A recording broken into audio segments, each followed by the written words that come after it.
Hivi wewe, hiyo ndo namna unakaa kwa bosi wako? Yaani unakaa unajiachia kabisa na hivyo ulivyovaa. Unajua kama huko kuna mume wa mtu? Hauelewi hiyo. Kwa hiyo huko ngono umetoka, si ndo mwenyewe umempoje kuiba bwana za watu ndo tuvalie hivi. Naongea na wewe unisikii? Kama mtu mwenyewe unataa adabu. Yaani naongea wewe umejikalisha hapo, hebu nyenyuka huko ukavae nguo. Kavae nguo unashangaa nini? Wewe unaongea hivyo kama nani na unafuka kama nani kwenye nyumba?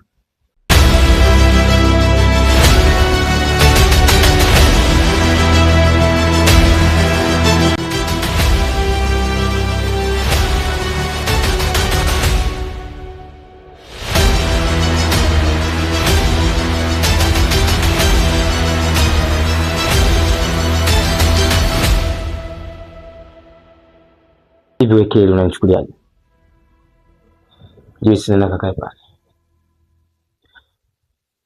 Keli, nimeshakupa onyo. Kufika kwenye hii nyumba kwanza bila kunitaarifu hairuhusiwi. Alafu mimi na wewe tushamalizana. Kwa nini unafika nyumbani afu unaanza kukutia amri zako unafoka? Unamfahamu huyu? Unamjua? Hivi una akili kwa hiyo? Sikia. Hii nyumba naomba uiache kama ilivyo. Na familia yangu naomba uiache kama ilivyo. Umekuja umemwaribu kaka, umeongea vitu vya kijinga, matokeo yake mpaka sasa hivi hakuna hata kuheshimu au kuheshimu. Bado na wewe umfahamu usiku unaanza kuongea tu vitu vya kipumbavu. Hivi unajichukuliaje? Mbona unanikalia kwa mbele sana wewe mwanamke? Hivi leo. Yaani hata kama mimi ndo sina akili kiasi gani.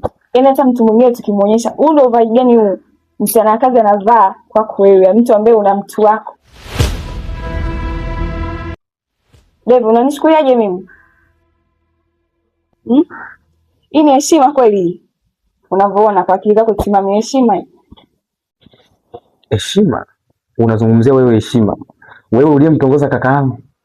Unazungumzia heshima gani? Alafu wewe mwanaume wako yupi hapa unayemzungumzia? Yaani hapa ndani mwanaume wako nani? Keli, nisikilize. Keli, naomba unisikilize kwa makini. Leo iwe mwanzo na mwisho. Upumbavu wako unaofanya unajua. Na sio tu kwa kaka, na uelewe ujinga wako wote unaofanya. Alafu usinione mimi sina akili. Hivi Keli, wewe unanichukuliaje? Unanichukuliaje? Hebu naomba utoke nyumbani kwetu. Naomba utoke nyumbani. Keli, toka. Toka nyumbani. Endevin. Kwa hiyo nao ni kosa? Kumwelekeza mtu ni kosa? Toka.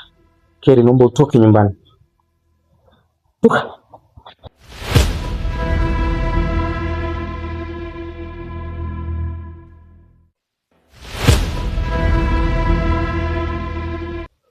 Joyce, kunguni yoyote atakaye kuja hapa nyumbani, naomba sikubabaishe.